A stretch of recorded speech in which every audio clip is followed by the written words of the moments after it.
రాష్ట్ర ప్రభుత్వం పేద ప్రజలకు ఇచ్చిన హామీలన్నిటినీ అమలు చేస్తోందని హామీ ఇచ్చారు మంత్రి కోమటిరెడ్డి వెంకటరెడ్డి. గత ప్రభుత్వంలో ఎంపీగా ఉన్న తనని సచివాలయంలోకి అనుమతించడం లేదని గుర్తు చేశారు. శివరాత్రి పర్వదినం రోజున శివభక్తుడైన రఘువీర్కి ఎంపీ టికెట్ కేటాయించడం శుభపరిణామమన్నారు. దేశంలోని అత్యధిక మెజారిటీ సాధించిన ఘనత నల్గొండ పార్లమెంటుకి స్థానానికి ఉందని తెలిపారు. పార్లమెంట్లో రావి నారాయణ రెడ్డికి మించిన మెజారిటీ రఘువీరారెడ్డికి సాధించాలన్నారు. ఎమ్మెల్యేలు, మంత్రులు కలిసికట్టుగా పనిచేసి అత్యధిక మెజారిటీతో రఘువీర్ని గెలిపించుకుంటామని తెలిపారు.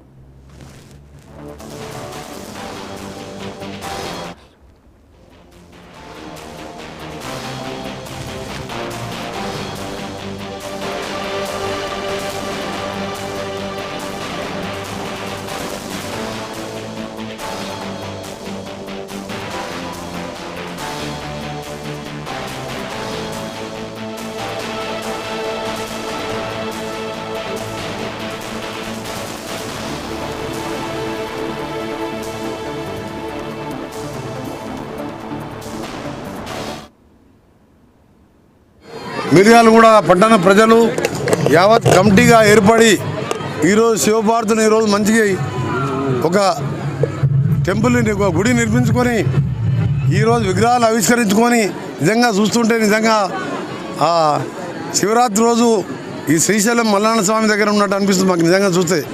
నేను ఆ రోజు ప్రారంభించిన రోజు కూడా ఇక్కడ రావాల్సింది ఆ రోజు లక్ష్మారెడ్డి గారు ఎమ్మెల్యే కాలే, రాజకీయాలకు కూడా రాలే, మున్సిపల్ ఫ్లోర్ లీడర్ కాలే. ఆ రోజు వేలాది మందికి వారు 30-40 మందికి అన్నదానం చేసినప్పుడు నేను కూడా ఆ రోజు కార్యక్రమం పాల్గొన్నాను.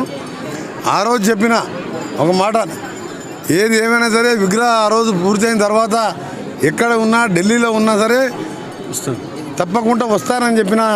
ఇవాళ శివరాత్రి సందర్భంగా ఆ దేవుడు కూడా ఆ రోజు నేను ఏమన్నాడమని ఇవాళ ఎన్నో ప్రోగ్రాం తిరుగుకుంటూ నల్గొండ కాన్స్టిట్యూన్సీతో పాటు మా యువ శాసనసభ్యులు గుర్రంపూడిలో కూడా ఒక రోడ్డు శంకుస్థాపన కార్యక్రమం అది చూసుకొని ఆలస్యమైన రావడం, ఇంత పెద్ద ఎత్తున భక్తులు మీ అందరూ కూడా ఆ శివుని మహాత్మ్యంతో, శివుని ఆశీర్వాదంతో మీరు మీ కుటుంబ సభ్యులు చల్లగా ఉండాలని, అలాగే ఈ వచ్చిన ప్రజాప్రభుత్వం ఇందిరమ్మ రాజ్యం ఇలా పేదలు, దళితులు, మైనార్టీలు ప్రతి ఒక్కరికి న్యాయం జరగాలని, కరోనా లాంటి మహమ్మారి రాకుండా మహాశివరాత్రి సందర్భంగా స్వామివారిని ఒకటే ప్రార్థిస్తున్నా.